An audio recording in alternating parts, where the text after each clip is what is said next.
사랑하는 교우 여러분께 귀하신 주님의 이름으로 문안합니다. 지난 한 주간 주연의 가운데 다들 평안하셨습니까? 네, 벌써 이제 가을이 확 깊어졌죠. 은행은 다 노랗게 물들었고요. 그다음에 벌써 낙엽들이 떨어지기 시작합니다. 어쩜 이렇게 시간이 빨리 가는지, 그 변함없는 시간, 또 야속하게 느껴지는 이 시간의 빠름 속에서도 저와 여러분은 이 영원하신 하나님께 잇대어 살고 있기 때문에 이 시간이 그다지 큰 의미를 우리에게 주지는 못합니다. 인간의 삶 속에서야 시간을 눈금 삼아 살아가지만 오늘 저와 여러분의 생각과 영혼은 우리 영원하신 하나님께 머물러 있지 않습니까? 그 영원한 세계를 살아가는 하나님의 자녀로서 오늘도 기쁨과 감사함을 가지고 하나님 앞에 예배할 때에 우리 주님이 주시는 평강이 저와 여러분의 온 영혼을 사로잡기를 소망합니다. 자, 우리 경매 찬송 한번 부를까요? 95장입니다. 오늘은 1절과 4절 함께 찬송합니다. 나의 기쁨 나의 소망 되시며 나의 생명이 되신 주 밤낮 불러서 찬송을 드려도 늘 아신 마음뿐일세 주의 자비롭고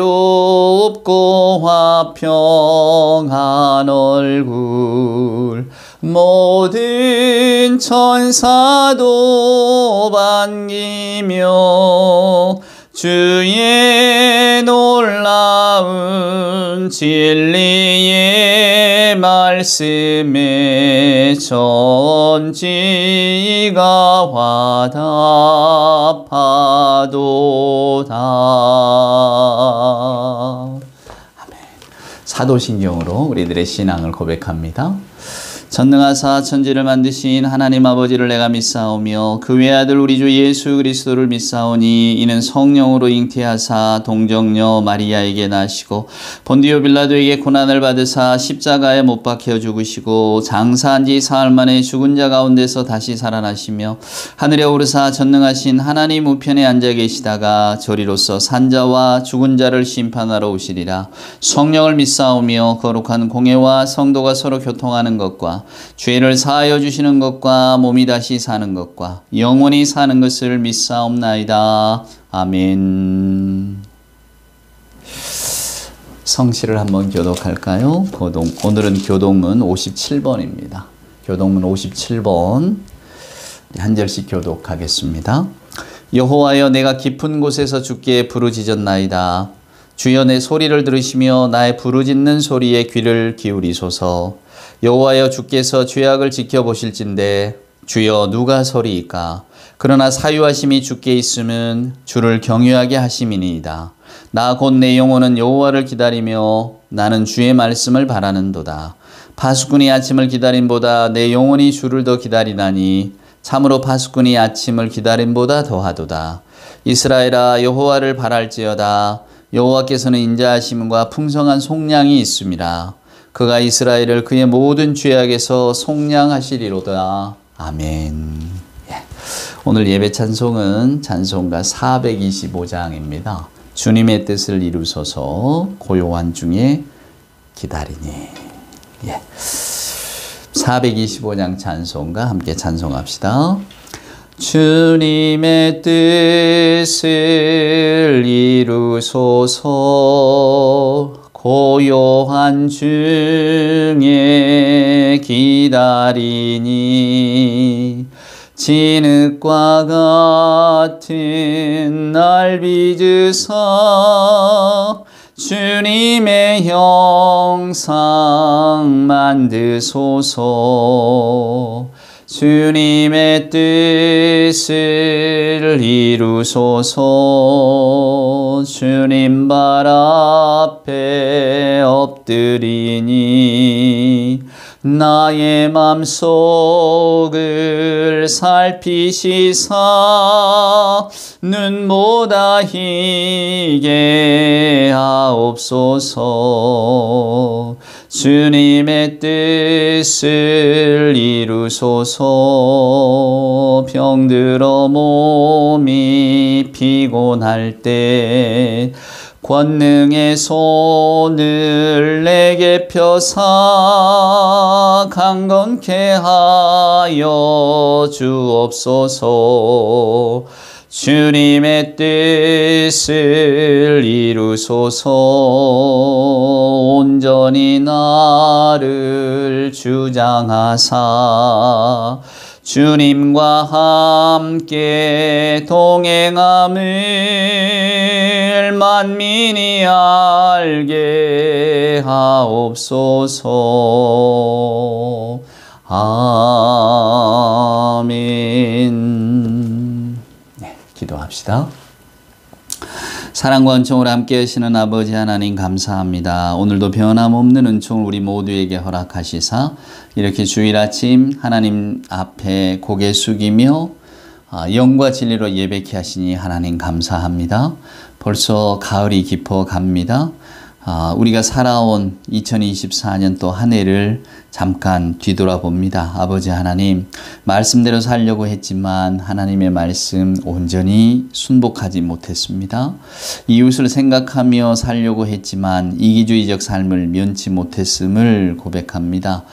아버지 하나님, 우리 주님을 위해 시간을 바쳐 살려고 했지만 내일 내 생각, 내 삶에만 너무 분주하여 하나님 앞에 시간을 제대로 드리지도 못했습니다. 아버지 하나님, 사랑보다는 미움을 가진 날이 많았고 용서하고 이해하기보다는 판단하고 비난하는 마음이 많았고 웃음보다는 노여움이 많았고 기뻐함보다는 한숨 쉬는 날이 많았습니다. 기도보다는 자기 변명을 더 많이 했고 남보다는 훨씬 더 나를 아끼는 그런 삶을 살았습니다. 하나님, 저희들의 연약함을 아시오니 내치지 마시고 우리 주님 따뜻한 손으로 안아주셔서 늘 저희들에게 삶의 용기도 또 하나님의 말씀을 지키며 하나님의 마음에 흡족하실 삶을 살아갈 수 있도록 하나님 우리 모두에게 힘을 허락하여 주시옵소서. 2024년에도 세상은 여전히 복잡하고 전쟁의 소문은 끊이지 않았습니다. 끊임없이 경제적인 그런 일들로 인해서 우리들의 마음을 졸이는 일도 많았고 저희들 사회 속에 살아가면서 이렇게 저렇게 사회 현상이 휘둘리는 때가 많았습니다. 하나님의 영원하신 사랑과 하나님이 주신 평강의 기쁨도 잃어버린 날이 많았는데 오늘 이 아침 또 함께 기도하고 또 생각하면서 저희들 하나님이 우리에게 내려주신 복을 헤아려 보려고 합니다. 예배드린 이 한 시간 하나님이 내게 주신 복이 생각나서 모두가 하나님 앞에 큰 감사를 올릴 수 있는 그런 하나님의 자녀들이 될 수 있도록 주여 도와주시옵소서.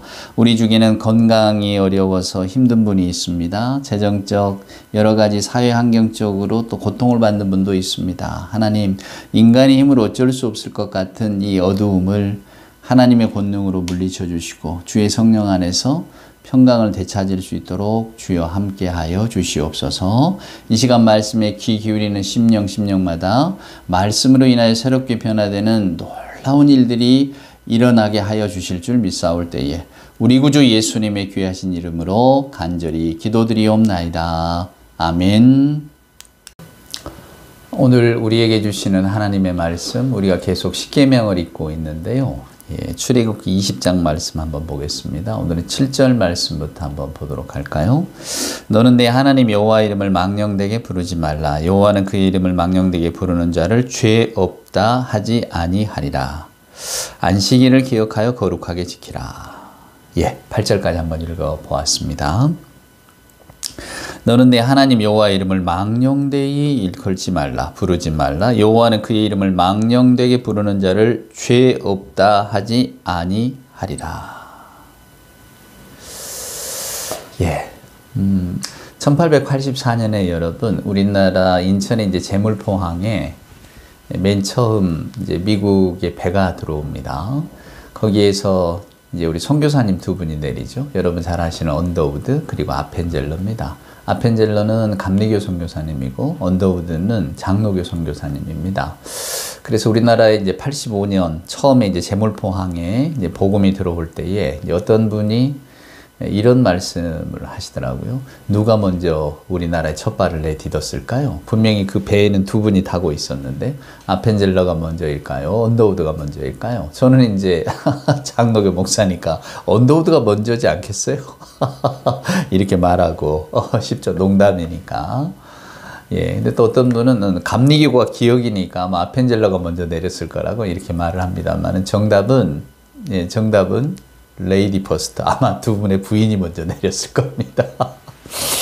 네, 제가 왜 이렇게 우스갯소리를 하느냐면 우리가 신앙이나 하나님의 이름을 이렇게 농담 삼아 희화하는 경우가 있습니다. 뭐 전에 무슨 하나님도 까불면 내 손에 죽는다고 말한 말도 안 되는 목사라고 이름 붙이던 부끄러운 그런 사람도 있었죠. 하나님의 이름을 망령되이 부른다는 건 뭘까요? 또 여기 보면 죄 없다 하지 아니하리라. 도대체 여러분 죄라고 하는 건 뭘까요? 오늘 우리는 십계명을 읽으면서 저와 여러분의 신앙의 가장 밑바탕을 한번 생각해 보려고 합니다. 성경이 말한 죄는 여러분 이런 겁니다. 우리가 흔히 죄라고 말하면 살인이다, 강도다, 도적질이다, 남을 못 살게 구는 거다, 이런 게 다 죄라고 말합니다. 물론 그건 우리가 지금 사회가 죄라고 말하는 것들이죠. 근데 성경은 그것을 죄라고 말하지 않습니다. 성경은 그것을 나쁜 일, 악행이라고 말합니다. 악이라고 말하죠. 그럼 성경이 말한 죄는 뭘까요? 죄는 하나님으로부터 멀어지는 겁니다. 하나님이라고 하는 존재를 우리가 상실하는 거예요. 하나님을 존재물로 대처해버리는 겁니다. 하나님이야, 하나님 일을 하시고, 우리는 우리 일을. 그러니까 하나님께서, 우리 아담과 하와에게 맨 처음에 주셨던 어떤 명령이자 또 약속이 뭐냐면, 모든 걸 다, 너희가 다 누릴 수 있다. 이건 하나의 약속이죠. 하나님께서 약속하신 거니까. 대신에 선악을 알게 하는 그 나무의 열매는 따지 말라. 무슨 말일까요? 금기가 있다는 겁니다. 인간에게는. 넘지 말아야 될 선이 있다는 거죠. 저도 요즘 학교에서 심리학을 가르치다 보니까 이 선에 대한 이야기를 참 많이 합니다. 여러분. 미누친이라고 하는 심리학자가 있어요. 경계선 이론을 말한 분들인데 이분이 가족치료 전문가입니다. 그러니까 자기 이렇게 가족들을 치료하다 보니까 가족 안에 문제가 생기는 거는 이 경계선이 분명하지 않아서더라 이런 이야기를 하는 거예요. 저도 여러분도 그러시겠지만 지하철을 타면 맨 끝자리를 선호합니다. 왜 그럴까요?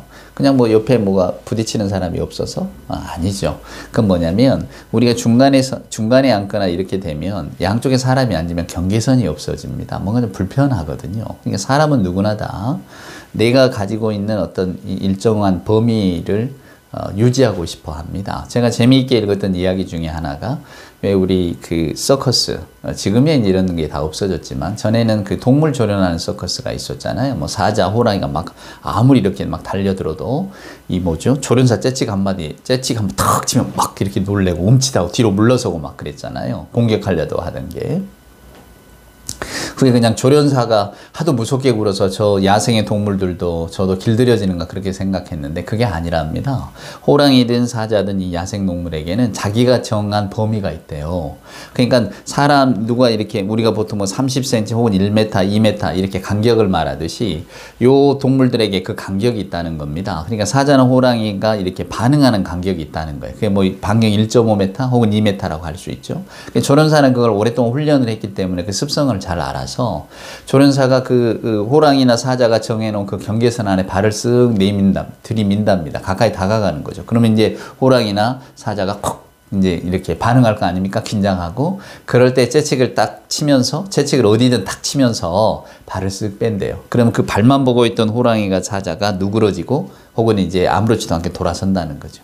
그러니까 조련사의 재채기 놀라서가 아니라 그 경계선을 들어왔다가 나가니까 내 경계선에 들어오면 가만 안 둘 거야. 근데 나가니까 이제 무관심해진다. 그 말입니다. 그렇게 어떤 그 서커스의 한 기법이라고 하더라고요. 근데 우리 인간에게도 그 경계가 있습니다. 30cm 혹은 1m 이렇게 거리가 있듯이 사람이 편안하게 느끼는 거리가 있어요. 이제 어떤 분은 한 30cm 정도라고 하더라고요. 그 안에 사람이 다가오면 좀 불편한 겁니다. 그러니까 인간과 인간의 거리는 한 30cm 이상 좀 떨어져 있어야 좀 편안하게 느끼는. 그러니까 엘리베이터 같은 걸 타더라도 누가 오면 좀 이렇게 우리가 붙고 또 시선 처리를 잘 안 하잖아요. 바닥을 보거나 다른 걸 보지 눈을 보지 않습니다. 그건 뭐냐면 경계가 있기 때문이에요. 사람은 자연스럽게 뭔가 이렇게 좀 떨어져 있기를 바라고 경계를 두기를 바랍니다. 그래서 이제 그 경계선 이론을 하는 분은 우리가 뭐 아무리 친밀하게 지내더라도 명확한 경계가 있어야 된다는 거죠. 아예 그냥 뭐 경계를 두지 않거나 이러면 무관심 경계면 아예 관계를 안 두는데 제일 위험한 게 이제 모호한 거죠. 낄 때 안 낄 때. 내가 저 사람에게 뭔가 간섭하거나 간섭하지 않을 때. 요럴 때를 잘 구분을 해야 되는데 우리는 그렇게 안 되는 경우가 많잖아요. 한 개인의 영역도 쉽게 들어가잖아요. 외국 사람들이 와서 우리나라 사람들을 만날 때 놀래는 거는 뭐 막 호구조사 하듯이 막 물어보는 거. 실은 그건 외국에서는 금기인데. 왜냐면 그게 경계선이거든요. 적절한 경계라고 하는 것은 적절하게 알 건 알고 또 그냥 개인의 것을 인정해주면 인정해주는 것. 요런 것들이 이렇게 어떤 그 경계를 지어지는 건데 그런 경계선이 있어야 사람과 인간, 그 인간과 인간관계가 좀 편안해진다. 뭐 이런 이야기를 하는데요. 저도 문득 그 생각을 합니다. 하나님께서는 인간에게 경계선을 지어 놓으셨어요. 이 선은 넘어오지 마라. 근데 인간이 그걸 넘어갔단 말이에요. 그래서 거기에 대해서 하나님의 어떤 그 뭐랄까 하나님의 명령을 어긴 것에 대한 하나님의 징벌이 주어지는 거죠. 그게 뭡니까? 에덴에서의 추방입니다. 근데 에덴에서의 추방은 결국은 왜 그랬냐 하면 인간이 하나님께서 금하신 것들을 넘어서는 즉 내가 내 의지대로 하겠습니다. 하나님의 존재를 나는 인정하지 않겠어요 라고 하는 그 기본에 깔려있는 심사거든요. 그러니까 우리 기독교 신앙은 여러분이 그걸 받아들이든 안 받아들이든지 간에 기독교 신앙의 출발은 뭐냐면 우리는 피조물이고 우리를 창조한 창조주가 계시다는 겁니다. 어떤 분은 뭐 인간이 뭐 그냥 뭐 유전자지 아니면 뭐 그냥 이렇게 모든 포유류나 모든 동물들이 해나가는 것처럼 물론 식물도 마찬가지입니다만은 어떤 생명 유지 때문에 그냥 태어난 것들이지 이렇게 생각할 수 있죠. 근데 우리 기독교는 그렇게 생각하지 않습니다. 인간은 하나님 창조하셨고 그 창조의 목적이 있다. 이렇게 보고 있기 때문에 우리에게는 경계가 있다고 생각하는 거죠. 넘어서야 할 자리, 넘어서지 말아야 할 자리. 근데 인간이 그걸 넘어섰기 때문에 그것을 성경에서는 죄라고 말합니다. 근데 그 넘어섬의 자리가 뭐냐면 인간이 내 스스로가 내 모든 의지를 가지고 내 의지대로 내 세상을 한번 살아보겠습니다 라고 하는 겁니다. 그러니까 내 위에 있는 존재는 아무도 없어요. 인간은 뭔가 이렇게 약속을 받거나 계명을 받는 존재가 아니고 통제받는 존재도 아니라고 하는 겁니다. 자, 사랑하는 여러분, 이걸 잘 기억하세요. 하나님께서는 저와 여러분에게 자유의지를 주셨습니다. 그래서 어떻게 살든지 간에 우리는 자유하게 살면 됩니다. 그것이 하나님의 창조의 뜻이고 의지였어요. 그러나 그 자유에는 한계가 하나 있습니다. 그건 뭐냐면 하나님의 법 안에서 자유함을 누리라는 거예요. 근데 그 하나님의 법이라는 게 여러분 뭐죠? 오늘 우리가 십계명을 읽고 있습니다만은 하나님의 법은 명확합니다. 하나는 하나님을 인정하고 사랑하라는 거예요. 또 하나는 뭡니까? 너뿐만이 아니라 네 주변에 있는 모든 인간 피조물, 하나님께서 인간을 창조하셨기 때문에 인간 피조물을 사랑하라는 거예요. 여러분 놀랍게도 성경은 철저하게 인간에게 초점이 맞춰져 있습니다. 창세기 1장에 보면 하나님께서 모든 세상 만물을 창조하셨잖아요. 근데 이 세상 만물에 대해서 이 성경은 관심을 두지 않아요. 요즘 우리가 뭐 환경운동 합니다만은 기독교 환경운동. 그러면 하나님께서 애초에 환경에 관심을 두셨느냐? 그러지 않으셨어요. 인간이 살 수 있는 환경을 만들어 주셨습니다. 대신에 이 환경을 너희가 잘 보존하고 가꾸고 사랑해야 된다. 이게 우리에게 주신 명령이거든요. 근데 환경오염이라든가 뭐 요즘 말하는 기후위기라든가 이런 것들은 우리에게 주어주신 이 하나님의 선물들을 선물로 생각하지 않아서 그렇습니다. 내게 들어왔으니까 내가 마음대로 쓴다. 그것도 남용한다. 혹은 오염시킨다. 이것 때문에 문제가 되는 거죠. 그러니까 하나님의 창조 질서 속에 가장 중요한 것은 우리입니다. 저와 여러분이에요. 하나님이 성경을 읽어보면 하나님의 관심은 오직 인간에게 가 있어요. 자연에게 가 있지 않습니다. 하지만 자연에게 가 있지 않기 때문에 우리가 자연은 나 몰라라 한다? 천만에. 이것 역시 다 하나님이 창조하신 거기 때문에 우리 인간이 함부로 손댈 수가 없는 겁니다. 하나님의 물질, 하나님의 물건, 하나님의 창조물이기 때문입니다. 근데 하나님께서는 그 창조물을 잘 보존하라고, 잘 사용하라고, 잘 그 이들도 생명 보존하고 생육하고 번성할 수 있도록 너희가 지켜주라고 하신 거예요. 그러니까 우리가 환경운동을 한다는 것은 하나님이 창조하신 것들을 우리가 오염시키는 건 잘못이다. 여기서 출발하는 것이지 어떤 하나님의 관심이 거기가 있다. 그런 건 아니에요. 중요한 건 이겁니다. 그래서 하나님은 철저하게 인간에게 관심을 두셔요. 그게 성경의 가르침입니다. 그럼 그 인간에게 두 가지를 요구하셨는데 그게 뭐냐면 하나님을 사랑하고 그 다음에 너희 인간들을 서로 사랑하라는 거예요. 이게 딱 주신 두 가지 계명입니다. 그게 십계명의 뜻이거든요. 오늘 여기 보면 우리가 읽은 말씀 가운데 하나님의 이름을 망령되 일컬지 말라. 그걸 죄 없다 하지 않는다. 하나님의 이름을 망령되 일컫는다는 건 여러분 뭡니까? 우리 자의대로 우리가 하나님을 끌어들이는 겁니다. 내 욕심대로 하면서 이건 하나님의 뜻이야. 그런 종교 지도자들이 얼마나 많습니까? 기가 막힐 노릇입니다, 여러분. 참 기가 막힐 노릇이에요. 자기 뜻이고 자기 생각에 자기 욕심인데 거기다 놓고는 무슨 하나님을 갖다 붙이고 자기의 잘못한 일들도 하나님을 갖다 붙입니다. 아, 나는 인간에게 심판받을 존재가 아니고 하나님이 나를 심판하실 거야. 다 개소리입니다, 여러분. 엉터리 소리예요. 그런 말씀에 현혹되지 마시고 귀 기울이지 마십시오. 오직 하나님을 두려워할 줄 아는 자. 저나 여러분이 하나님을 두려워한다는 것은 하나님의 말씀을 우리가 그대로 지키며 살되, 또한 그 하나님의 말씀의 가장 근본은 뭐냐면 결국은 너희가 살아가는 동안에 어떤 일을 만나든 선을 행하라는 거거든요. 악행을 하라는 소리가 아니에요. 선한 일을 행하라는 겁니다. 그 선한 일이 뭔가 이거 물어보실 필요가 없어요. 왜냐, 저나 여러분은 선한 일이 무엇인가는 우리 본질적으로 알고 있기 때문입니다. 남을 괴롭히고 남을 착취하고 내 유익만 구하고 이게 선한 일일까요? 아닙니다. 그러니까 오늘 하나님의 명령은 뭐냐면 이스라엘 사람들에게 너희가 어디를 가도 어떤 삶을 살든지 간에 너희 삶의 주인은 바로 하나님. 우리는 하나님의 어떤 말씀이라고 하는 이 계명을 가지고 있다는 걸 기억하며 살라는 거예요. 여러분 지금 이 출애굽한 이스라엘 백성들이 가나안 땅으로 가잖아요. 그때 당시 가나안 땅이 어떤 땅입니까? 만약에 제가 이런 비유가 적절할지 모르겠지만 저나 여러분이 한 50년 전으로 돌아간다고 여러분 봅시다. 그럼 50년 전이라면 벌써 우리가 이제 한국전쟁 지나고 막 한 70년대 초반, 한 60년까지 한번 가볼까요? 가장 우리나라가 가난했던, 한국전쟁 지나고 나서 세계에서 가장 가난한 나라 중에 하나가 우리였잖아요. 근데 서울이라고 하는 어떤 동네, 그때 어찌됐건 서울에 가장 삐까번쩍한 동네가 있다고 칩시다, 여러분. 지금처럼 발달한 동네가. 근데 그 시골에서 살던 우리가 여기 서울에 올라오는 겁니다. 그리고 여기서 마음껏 살아라라고 삶의 조건이 주어지는 거예요. 그럼 얼마나 눈이 휘둥그레지겠습니까? 예, 도처가 다 발전된 거고 도처가 다 좋아 보이지 않습니까? 그때 당시 가나안은 철기 문명을 갖고 있습니다. 발달한 문명이고 모든 게 우리하고는 달라요. 이스라엘 사람들하고 달라요. 지금 광야에서 헤매고 다니는 사람들의 생활 수준하고는 다릅니다. 그럼 거기 들어가면 사람들이 어떻게 되겠습니까? 당연히 동화가 됩니다. 왜? 좋아 보이니까. 오늘날 우리가 그렇지 않습니까? 도시 문명이 좋아 보이고 잘 사는 사람이 좋아 보이고 뭔가 누리는 게 좋아 보이니까 우리도 끊임없이 그 열차에 편승해서 타려고 애쓰는 거 아닌가요? 아니면 시대에 뒤처지는 것 같으니까 싫죠. 우리가 누구나 다 한번 세상에 있는 것들은 다 누리고 싶지. 그걸 포기하고 그럼에도 불구하고 나는 가난한 삶을 택할 거야. 이럴 사람이 누가 있겠습니까? 근데 이스라엘이 이제 그 도시로 간단 말이에요. 가나안으로. 그러니까 하나님께서는 가나안에 가서 너희가 눈이 휘둥그레지고 생각도 달라지겠지만 이거 하나만은 명심하라고. 그러면서 주신 게 오늘 우리 십계명의 이야기입니다, 여러분. 근데 십계명의 근본은 뚜렷해요. 하나님과 사람이에요. 그 다음에 안식일을 기억하라고 하잖아요. 안식일이라는 게 결국 사람을 위해 있는 겁니다. 사람은 일하는 존재가 아니에요. 옛적에 제가 그 한론 공부를 하면서 왜 사람 인자 우리가 이렇게 서로 기댄다 그러잖아요. 사람 인자를 보면 그래서 사람은 이렇게 기대서 사는 그런 존재인가 보다. 야, 이 중국 사람들이 옛적에 통찰이 대단했는걸? 사람은 혼자 살 수 없어. 이렇게 더불어 살아야 돼. 이렇게 생각했는데 나중에 각골문 이렇게 하는 걸 흥미롭게 보니까 사람 인자는 그렇게 탄생한 글자가 아니더군요. 이게 뭐냐면 사람이 서 있고 여기 등짐이 져 있답니다. 지게를 진 사람. 등에 짐을 진 사람.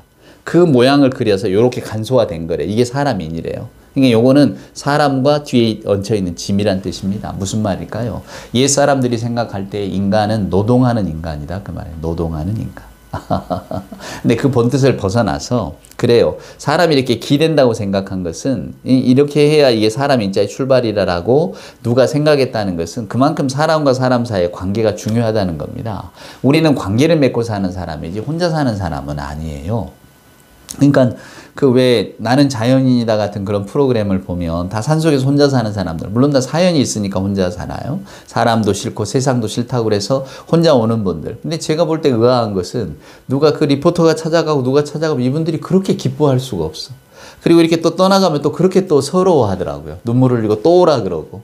사람이 싫다고 해서 산속에 들어간 사람이 왜 누군가 생명부지의 사람이 찾아왔다가 다시 떠나가는데 아쉬워할까? 그것은 인간의 존재가 그렇다는 겁니다. 그러니까 인간은 누구에게나 관계를 주고받게 돼 있고 의지하게 돼 있고 당연히 영향을 받게 돼 있습니다. 그러니 광야에 있는 이스라엘 사람들이 가나안 땅에 들어가면 가나안 사람들과 완전히 단절해서 살 수 있을까요? 없어요. 그래서 하나님께서는 그걸 알기 때문에 훈련을 시키시는 거고 하나님의 소위 말하는 계명을 주신 겁니다. 이 십계명을. 자, 안식일을 기억하여 거룩하게 하라. 안식일은 사람을 위해 있는 거잖아요. 쉬는 겁니다. 노동하는 존재가 아니라는 거예요. 노동으로 끝나는 존재는 아니라는 겁니다. 그러니까 안식일이라고 하는 것은 반드시 하나님이 쉬셨듯 인간도 쉬어야 된다. 그건 뭘까요? 인간에게는 휴식이 필요하고 인간에게는 생각이 필요하고 인간에게는 쉼이 필요하다는 거예요. 근데 사회는 뭐 이스라엘 백성들이 노예였으니까 계속 일만 했잖아요. 일하고 살면 그게 어떤 게 이렇게 돌아올 수 있을까요? 인간의 본질을 찾을 수 있을까요? 하나님은 그걸 경계하신 겁니다. 근데 놀랍게도 지금 우리 사회는 쉼이 없는 사회로 달려가잖아요. 아, 무슨 말씀을 하세요? 주 5일째 이제 앞으로 주 4일째가 된대잖아요. 아마 여러분 이렇게 생각하실지 모르지만 제가 말씀드린 쉼이라고 하는 거는 우리가 정말로 세상의 모든 일에서 벗어나서 온전히 하나님께만 집중하는 시간을 말합니다. 저도 그렇지만 여러분도 온전히 하나님께 집중하는 시간이 있나요? 우리는 거의 없습니다. 왜? 일상이 너무 바쁘니까. 일상에 매몰되면 안 되는데 우리는 일상에 매번 매몰되는 삶을 삽니다. 일상에 허이허이 쫓겨가며 사는 거예요. 그러다가 이제 주님 오실 날이 되면 뭐 우물쭈물하다가 내 이럴 줄 알았다. 누구 묘비명처럼 이렇게 되지 않겠습니까? 그래서 저는 요 몇 주간 이 십계명을 읽으면서 그 생각을 합니다. 하나님께서 왜 이스라엘 백성들에게 모세의 손에 이 십계명을 들려주셨을까? 도대체 이 십계명의 가장 큰 의미는 뭘까? 우리가 십계명을 외우기도 하고 많이 보기도 하지만 그 본질을 놓치면 아까처럼 아펜젤러가 먼저냐, 뭐 도대체 언더우드가 먼저냐 이런 생각이나 하고 있지 않겠습니까? 여러분, 신앙의 본질은 하나님의 명령에 복종하는 겁니다. 하나님의 말씀에 우리의 귀를 여는 거예요. 마음을 여는 겁니다. 그러니까 신앙은 내 의지대로 세상을 살아가는 것이 아니라 내 의지대로 충분히 살아갈 수 있는 세상이지만 하나님께서도 그것을 허락해 주셨지만 그럼에도 불구하고 나는 내 의지대로 세상을 살아가는 것이 아니라 하나님의 뜻이 무엇인가, 하나님이 기뻐하시는 일이 무엇인가를 나는 한번 살펴보겠습니다 라고 하는 겁니다. 그리고 그걸 그렇게 하지 않고 내 중심성으로 아니야, 세상은 내가 내 의지대로 살 거야. 하나님이 뭐라고 하시든지 간에 그건 난 모르겠고 오늘 내 눈에 보이는 것, 내 판단, 내 이성, 내 생각이 시키는 대로, 내 손이 이끄는 대로, 내 발이 이렇게 인도하는 대로 나는 갈 거야 라고 한다면 그것이 성경이 말하는 죄라고 하는 것을 분명히 기억하십시오. 인간이 하나님 앞에 순종하는 법을 배우지 못하면 우리는 그냥 제멋대로 살 뿐입니다. 성경은 그걸 죄라고 말하고 그래서 많은 신학자들이 특별히 어거스틴도 죄라고 하는 게 뭡니까? 자기 사랑이고 교만이라고 이야기합니다. 자기를 너무 거대하게 보는 거고 자기 의견과 자기 생각을 앞세우는 거죠. 오늘날의 세계는 여러분 우리가 이런 자기 생각을 따라가라고 계속 우리에게 가르쳐주는 사회입니다. 오늘날처럼 자기가 중요한 시절이 없잖아요. 내가 중요한 것, 내 의지, 내 뜻이 중요한 시대가 여러분 어디 있나요? 없죠. 저희들이 이렇게 심리학자들이 행복에 대한 이야기를 조사를 한 걸 보면 우리 대한민국이나 또 일본, 중국 이런 동양 문화권에 사는 사람들이 그 행복을 느끼는 어떤 그 그래프가 별로 좋지 않습니다. 좋지 않다는 것은 서양의 그래프를 보면 되게 U자형입니다. U자형. 그래서 어린 시절 그리고 노년 이 시절이 조금 더 행복에 가깝고요. 이제 우리가 한창 일할 20에서 40 뭐 요럴 때가 좀 바닥으로 내려옵니다. 그게 U자입니다. 위에 있는 수치가 좀 행복한 거고 밑에가 좀 불행감을 느낀다는 건데 아무래도 이제 일을 하고 책임, 가장으로서 책무도 지잖아요. 자녀들도 자라나고 그 고통 속에서 뭐 20에서 50, 뭐 30, 뭐 50 뭐 이렇게 직장 생활도 하고 가정 생활도 해야 되는 그럴 때 조금 행복 수치가 낮아진답니다. 사회적 스트레스가 많으니까. 근데 그러면서 50 넘어가고 이제 아이들도 이제 알아서 이제 나가서 직장 찾고 뭐 이러면 다시 이제 행복 수치가 올라간다는데 우리 대한민국 사회는 잘 올라가지 않는데요. 그냥 이렇게 L자형이랍니다. 오히려 차라리 계속 떨어지면서 잘 안 올라간다고. 근데 왜 이게 다를까? 동양과 왜 서양이 행복도가 다를까라고 했더니 동양 사회는 유교 문화잖아요. 체면 문화란 말이에요. 그러니까 내가 이제 어느 정도 나이가 들면 나는 노후 준비가 얼마나 돼 있는가, 내 자식들은 얼마나 잘 됐는가, 뭐 이런 것들을 쭉 봐야 되니까 그게 채워지지 않으면 이게 행복감을 쉽사리 못 느낀다는 겁니다. 그러니까 내가 행복한 게 중요한 게 아니라 타인이 나를 어떻게 봐주느냐가 중요하다는 거죠. 요 체면 문화입니다. 체면 문화. 그러다 보니까 더 어떡합니까? 더 쉬지 못하고 더 우리를 몰아치는 거예요. 내가 뭔가 자본주의 사회에서는 가져야 되잖아요. 많은 걸 누려야 되잖아요. 돈이 어쩌면 우리들의 어떤 인격까지도 결정해주는 그런 사회 아닙니까? 그러다 보니까 그냥 아둥바둥 늘 쫓기듯이 사는 겁니다. 그래서 내가 행복하다 느낄 순간도 없어지는 거죠. 놀라운 걸 이야기합니다. 근데 하나님은 오늘 우리들에게 쉬어라 그래요. 안식일을 거룩하게 지키라. 쉬는 겁니다. 아무것도 안 하고. 그러니까 언젠가 제가 말씀드리지 않았습니까? 안식일 계명에 어떤 게 있었냐면 일하지 말라고 하잖아요. 일하지 마니까 무거운 걸 들면 안 됩니다. 근데 누가 어린아이도 그럼 들면 안 됩니까? 아니지. 안식일은 어린아이 들어야 사랑이니까. 근데 만약에 어린아이가 돌을 들고 있는데 그렇게 해서 이 어린아이를 들어 올리면 이게 안식일을 범하는 겁니까? 안 하는 겁니까? 이런 걸 물어본대요. 여러분 한번 해답을 내보세요.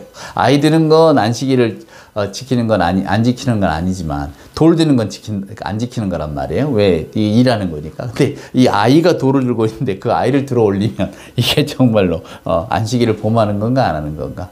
우습죠. 예. 여기에 대한 해답을 뭔가를 만들어내야 되니까 계속해서 이런 질문을 하는 건데 아까 도대체 누가 우리나라에 맨 처음에 첫 발을 내딛었을까요? 하는 것과 똑같습니다. 본질을 놓치고 사변적인 것에 매달리는 거죠. 십계명은 여러분 뭔가요? 네. 하나님을 인정하고 하나님께서 우리에게 명하신 것을 지키라는 거예요. 네 뜻대로 사는 것이 세상이 아니고 예수 믿는 분들은 내 의지대로 그냥 모든 인생을 살아갈 수 있다. 이게 아니라는 겁니다. 하나님이 보시기에 선한 것, 하나님이 보시기에 아름다운 것, 그 길을 따라가라고. 그게 바로 오늘 여호와의 이름을 망령되이 일컬지 말라는 말과 일맥상통합니다. 우리는 특별히 신앙 안에서 내가 좋은 일을 해놓고도 하나님의 뜻이고 하나님의 이름을 팔고 이런 것들을 보면 실은 붕괴할 줄 알아야 됩니다. 왜냐하면 계명을 어기는 일이잖아요. 어찌 하나님의 이름을 저렇게 가벼이 부를 수 있는가. 근데 내 삶에 혹시 그런 면은 없는가도 돌아보셔야죠. 중요한 것은 하나님의 하나님됨을 인정하고 살라는 겁니다. 그리고 우리들의 삶을 한번 바라보라는 거죠. 여러분 5계명 이하로부터 보세요. 이제는 뭐 부모 공경하라, 이웃 것 탐내지 마라, 도적질하지 말라 이렇게 쭉 나옵니다. 이야기가 여러분 뭐겠습니까? 결국은 그 사람들을 존중하라는 거예요. 그 사람들의 어떤 자유를 존중해 주라는 거예요. 함부로 경계 넘어가지 말고 명확한 경계를 져서 네가 갈 수 있는 것 가지만 갈 수 없는 건 절대 가지 말라고.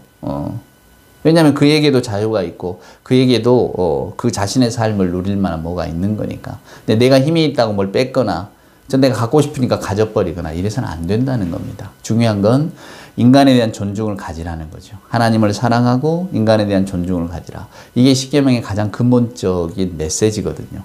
사랑하는 여러분, 오늘 또 우리는 이 십계명의 내용을 잠깐 보았습니다. 정말로 우리가 우리 인생의 주인을 누구로 섬기며 살아가는 걸까요? 저나 여러분이나 후회하지 않는 삶을 사시려면 하나님이 보실 때에 아름답고 선한 삶을 살아가셔야 됩니다. 그것이 내 머리 위에는 하나님이 계시다는 거고 나는 하나님의 말씀을 순종하는 하나님의 자녀라고 하는 것의 증거이기 때문입니다. 부디 이 한 주간도 우리 모두가 다 하나님이 기뻐하시고 하나님이 웃으시는 그런 삶을 살아갈 수 있는 그런 하나님의 자녀들이 다 되시기를 주님의 이름으로 축원을 드립니다. 아멘. 기도합시다. 이제는 우리 구주 예수 그리스도 크신 은혜와 아버지 하나님의 만극하신 사랑하심과 자비하신 성령님의 함께하심이 이 시간 주의 말씀을 듣고 주의 말씀에 순종하며 살기를 소망하는 우리 예배하는 모든 교우들 머릿머리 위에와 저들의 신앙과 생각과 간절한 기도의 제목 위에 삶 위에 우리 주님 사랑하시는 복된 교회 위에 이제로부터 영원 무궁토록 함께하여 주옵기를 간절히 축원하옵나이다. 아멘.